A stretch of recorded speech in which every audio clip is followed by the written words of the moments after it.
Hello කොහොමද? ඉතින් පොත් ගැන පොඩ්ඩක් කතාව යන හින්දා පොඩි වීඩියෝ එකක් ගන්න හිතුණා. අපි 90 දශක ළමයි විදියට කොහොමද අපි පොත් කියවන්න යමු වෙන්නේ? උදාහරණයක් විදියට මම නම් ගත්තොත් පොඩි කාලේ ගත්තේ මුලින්ම මඩොල් දුව වගේ කතාවක්. ඒතකොට මඩොල් දුව, විලම්බීත, තිලක, ඊට පස්සේ ටී.බී. ඊලංගරත්න මහත්තයාගේ පොත් එක පස් දෙනෙක් විතර ගිහිල්ලා කොහේ හරි වික්‍රමයක් කරලා එනවා. අන්න ඒ වගේ ටිකක්. හරි. ඊට පස්සේ එනවා අපිට පරිවර්තන හම්බ වෙනවා. පරිවර්තන ගත්තාම ඉනිට් බ්‍රයිඩ්ගේ. එතකොට පන් පසින්දුවන් සෙට් එක. එතකොට පන් පසින්දුවන් පොත් ටික කියවද්දිම තමයි රූපවාහිනියේ ටික අපිට පෙන්වන්න ගන්නේ. එතකොට අපිට එන චිල් අපි කියවපු කතාව ඒකේ තියෙනවද කියලා බලනවා. ඊට පස්සේ ඒකෙන් පස්සේ සත්සු මිත්‍රෝ ඒ ඉනිට් බ්‍රයිඩ්. ඊට පස්සේ ওই ටික කියවගෙන යද්දි අපිත් උස්මාත් වෙනවා. කියන්නේ වැඩෙනවා. ඒත් එක්කම අපිට හම්බ වෙනවා ෂර්ලොක් හෝම්ස්ගේ පරිවර්තන. එතකොට ඒවල ගත්තාම වෙන විදිහකට අභිරහස් විසඳනවා. එතකොට ඒවා කියවද්දි අර පන් පසින්දුවන් සත්සු මිතරෝ කියන කතන්දර මොනවද වගේ කියලා අපිට හිතෙන්න ගන්නවා.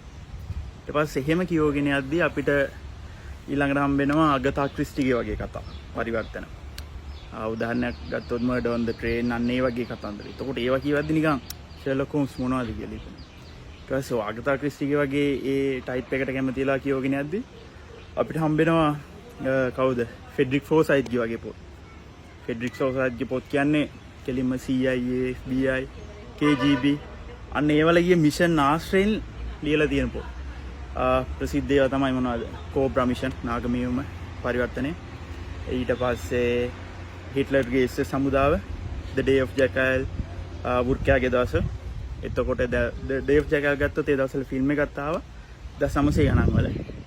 ඒ ප්ලොට් එකෙන් ඊට පස්සේ The Day of Jackal මේ 2025 ගත්තාම TV series එකක් එනවා. ඒ plot එක අරගෙන වෙනස් කරලා මොඩර්නයිස් කරලා හදාගෙන යනවා.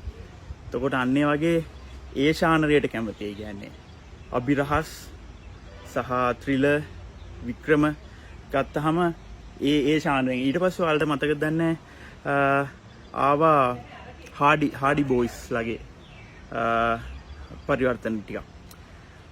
අන්න එහෙම මේ දක්වා එනකොට අපි ඒ ශානරයට කැමති නම් සෑහෙන පරිවර්තන කොටක් අපිට හම්බෙලා ඇති. එතකොට මම කැමති පොඩ්ඩක් ඒ දවස්වල ඉඳන් කියවපු පොත් ටික රිවිව් කරලා දාන්න. එතකොට කවුරු හරි කැමතිෙන් ඉන්නවනම් ඔයාගෙන කියවන්න පුළුවන්, ප්‍රශ්න විඳින්න පුළුවන්.